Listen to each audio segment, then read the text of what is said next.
नमस्कार, मैं हूं संजना और हम लोग देख रहे हैं बिहार शिक्षक भर्ती से संबंधित इतिहास को। जीके और जीएस के क्रम में इतिहास से की इस कड़ी में अब हम लोग पढ़ने वाले हैं मौर्योत्तर काल को। इसके पहले हम लोग मौर्य काल को पढ़ चुके हैं, अब इसके बाद हम लोग मौर्योत्तर काल को देखेंगे। तो देखते हैं कि मौर्योत्तर काल में किन किन राजाओं ने शासन किया और कैसे कैसे उनका शासन का विस्तार हुआ। मौर्योत्तर काल देख रहे हैं हम लोग, यानी कि मौर्यों के बाद का काल। मौर्यों के बाद का काल जो है उसे हम मौर्योत्तर काल कहेंगे। जैसे कि चंद्रगुप्त मौर्य के द्वारा चाणक्य की मदद से जिस विशाल साम्राज्य की स्थापना की गई थी, उस साम्राज्य के पतन के बाद जो शासन जो काल आया तो उसे हम मौर्योत्तर काल कहेंगे। चंद्रगुप्त मौर्य के शासन काल में हम लोग देखेंगे कि मौर्य साम्राज्य का अंतिम शासक बृहद्रथ जो था, उसकी हत्या उसके सेनापति पुष्यमित्र शुंग के द्वारा कर दी गई थी। और पुष्यमित्र शुंग के द्वारा उसकी हत्या करने के बाद से क्या हुआ कि मौर्योत्तर काल आया, क्योंकि मौर्य वंश का पतन हो गया और शुंग वंश की स्थापना हो गई। तो इस तरह से देखेंगे कि मौर्योत्तर काल को दो श्रेणी में हम लोग रख के देख सकते हैं।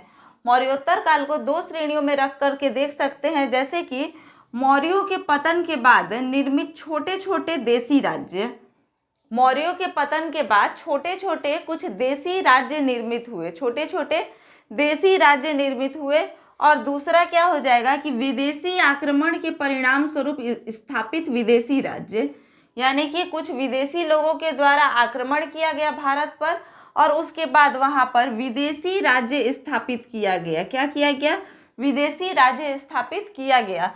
तो यानी कि हम मौर्योत्तर काल को देसी राज्य और विदेशी राज्य में बांट करके देखेंगे। देसी राज्य में और विदेशी राज्य में। देसी राज्य जो छोटे छोटे भारत के ही लोगों ने यहाँ पर राज किया, और ये विदेशी आक्रमण के द्वारा भारत पर राज्य किया गया, तो उसे विदेशी राज्य की संज्ञा दी जाएगी।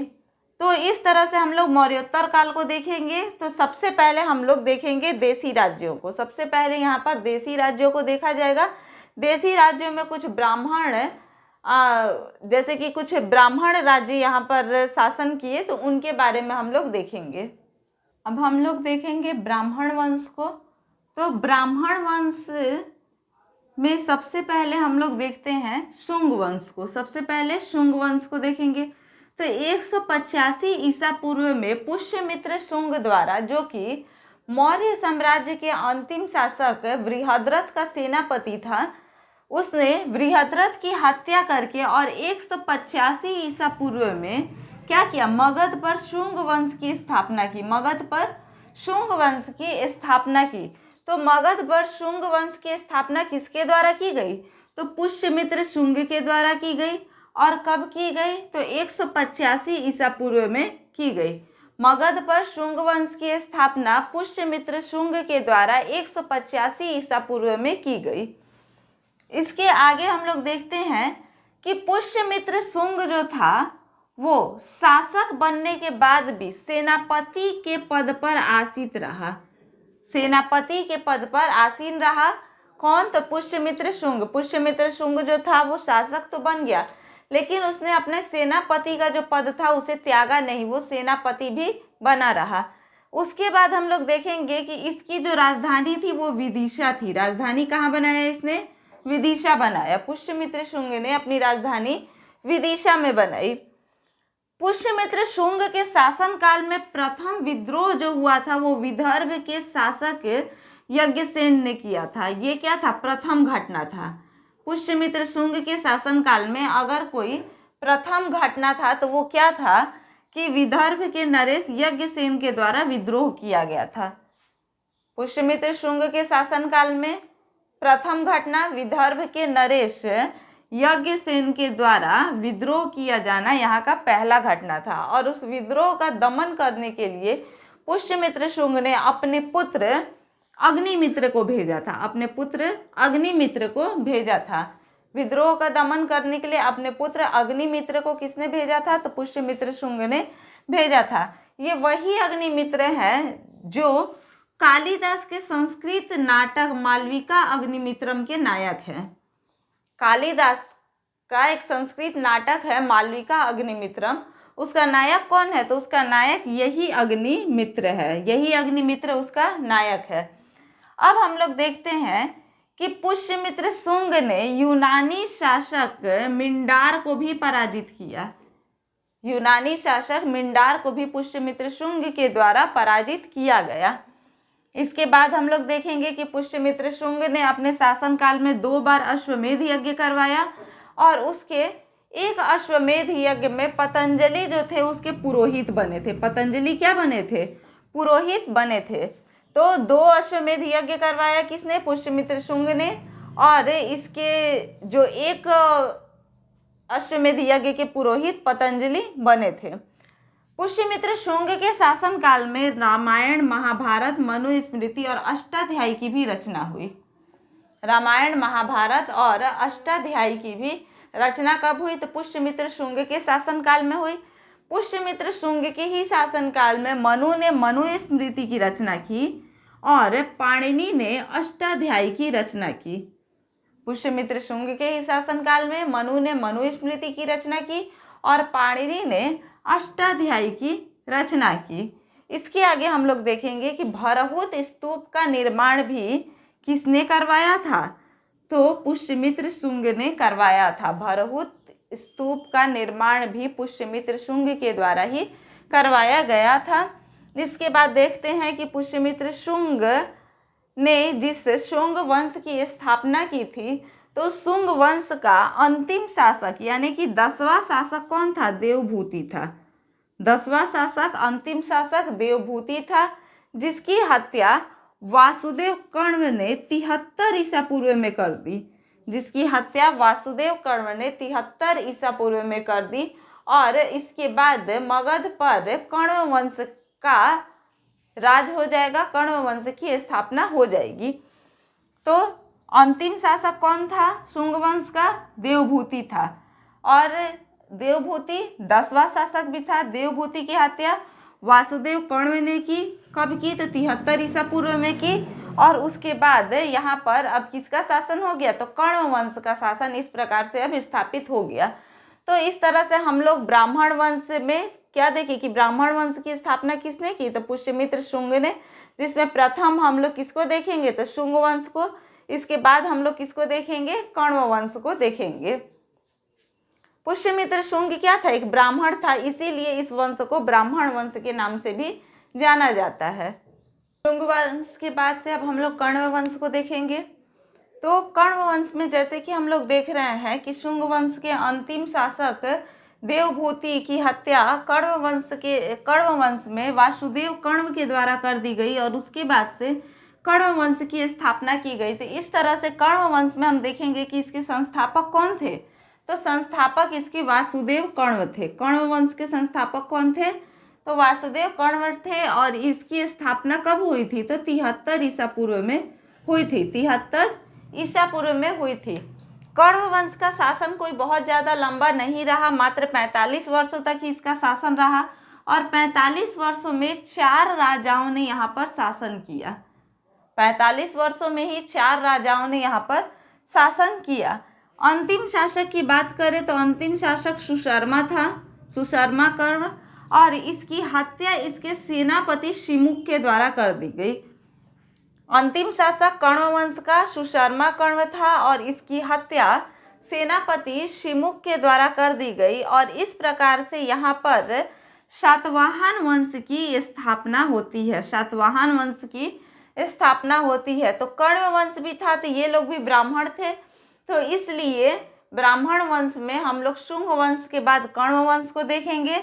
और सातवाहन वंश में शिमुख भी ब्राह्मण था। तो इस प्रकार से हम लोग देखेंगे कि कण्व वंश के बाद अब सातवाहन वंश, या इसे ही आर्य सातवाहन वंश भी कहा जाता है। तो ये क्या था? ये लोग भी ब्राह्मण थे। तो इस प्रकार से शुंग वंश, कण्व वंश और सातवाहन वंश, ये तीनों ही ब्राह्मण वंश के अंतर्गत आते हैं। तो हम लोग देखेंगे कि सातवाहन वंश के शिमुख जो कि सेनापति थे सुशर्मा कण्व के, इनकी हत्या कर दी गई। और उसके बाद से यहाँ पर क्या हुआ कि सातवाहन वंश का शासन स्थापित हो गया। ब्राह्मण वंश के क्रम में अब हम लोग देखेंगे सातवाहन वंश या फिर आर्य वंश को। तो सातवाहन वंश को आंध्र सातवाहन वंश भी कहा जाता है, इसको आंध्र वंश भी कहा जाता है और सातवाहन वंश भी कहा जाता है। तो इस चीज़ को ध्यान में रखना है। आगे हम लोग देखते हैं कि इसका जो संस्थापक था, सातवाहन वंश का जो संस्थापक था वो कौन था? शिमुख था। कौन था?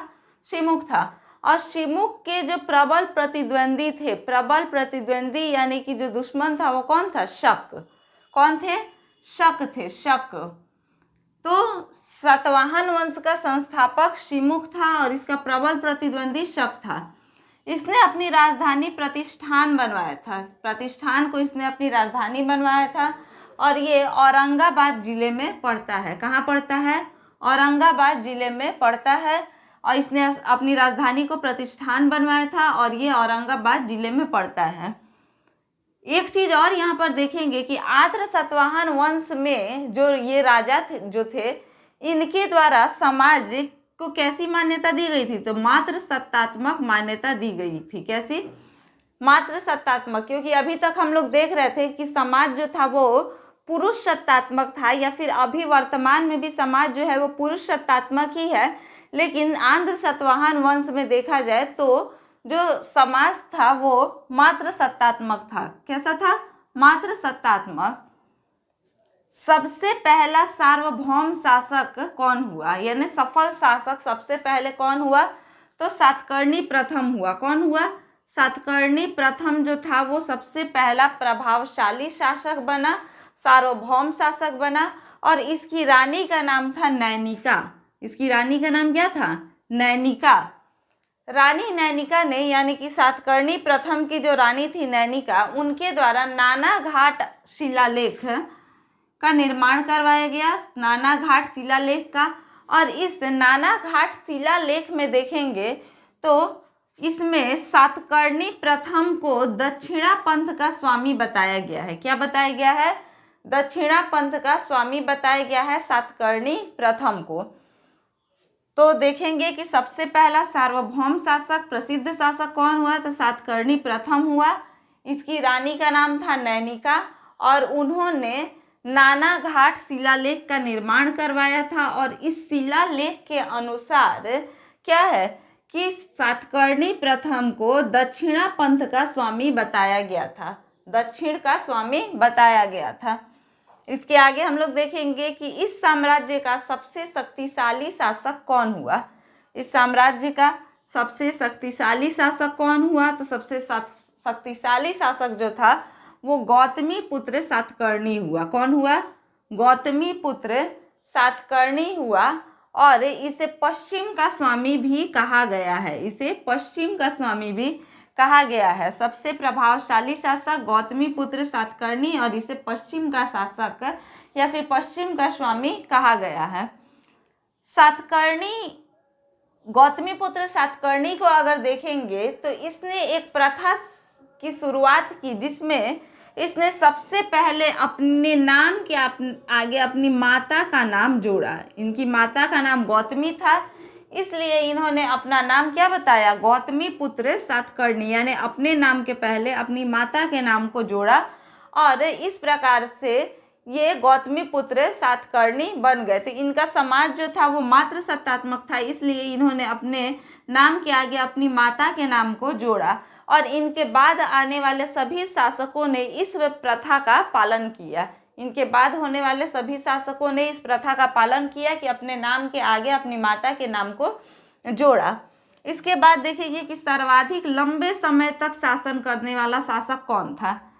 सर्वाधिक लंबे समय तक शासन करने वाला जो शासक था वो सातकर्णी द्वितीय था, जिसने 56 वर्षों तक शासन किया था। सातकर्णी द्वितीय था जिसने कि 56 वर्षों तक क्या किया था? शासन किया था। सब मिलाकर के अगर देखा जाए तो सातवाहन वंश का जो शासन काल था वो 460 वर्षों तक था। कब तक था? तो 460 वर्षों तक इस वंश के लोगों ने शासन किया। और सबसे पहले ब्राह्मणों को भूमि अनुदान देने की जो प्रथा थी वो भी सातवाहनों ने ही प्रारंभ किया। ब्राह्मणों को भूमि अनुदान यानी दान में देने की जो प्रथा थी वो किसने उसे प्रारंभ किया? तो सातवाहन शासकों द्वारा ही प्रारंभ किया गया था। आगे हम लोग देखेंगे कि सातवाहन शासकों के द्वारा यानी सातवाहन वंश के प्रमुख स्थापत्य कौन से हैं। तो स्थापत्य में देखेंगे तो अजंता तथा एलोरा की गुफाओं का निर्माण, अजंता और एलोरा की गुफाओं का निर्माण किसने करवाया, तो सातवाहन शासकों ने करवाया है। इसके आगे देखेंगे कि कार्ले का चैत्य, कार्ले के चैत्य का निर्माण किसके द्वारा करवाया गया, तो सातवाहन शासकों के द्वारा ही करवाया गया। इसके बाद देखेंगे कि अमरावती कला का विकास, अमरावती कला का विकास भी किसके द्वारा करवाया गया, तो सातवाहन शासकों के द्वारा करवाया गया। इसके आगे हम लोग देखते हैं कि कुछ प्रसिद्ध कवि तथा साहित्यकार के बारे में यहाँ पर देखेंगे, जैसे कि हाल के द्वारा गाथा सप्तशतक की रचना की गई, गाथा सप्तशतक की रचना हाल के द्वारा की गई, और गुणाढ्य के द्वारा वृहत तथा कोश की रचना की गई, वृहत तथा कोश की रचना गुणाढ्य के द्वारा की गई। तो इस तरह से हम लोग सातवाहन वंश को भी देख लिए। तो हम लोग देखे शुंग वंश, कण्व वंश और सातवाहन वंश, इन तीनों वंशों को देख करके अर्थात हम लोगों ने ब्राह्मण वंश को देखा है इस क्लास में, इस वीडियो में। और ब्राह्मण वंश इस तरह से अब हमारा समाप्त होता है। इसको आप लोग देखिएगा, बार बार इसको जितना हो सके उतना बार बार पढ़ना है, जितना पढ़िएगा उतना ही दिमाग में बैठेगा ये। और इसको पढ़ करके और जिस तरह से मैंने इसको अंडरलाइन करके बताया है उन चीज़ों को आपको क्या करना है कि इम्पोर्टेंस देना है, और फिर उसके बाद इसको आगे अपनी पढ़ाई को जारी रखना है। लाइक, शेयर और सब्सक्राइब करना नहीं भूलिएगा। धन्यवाद।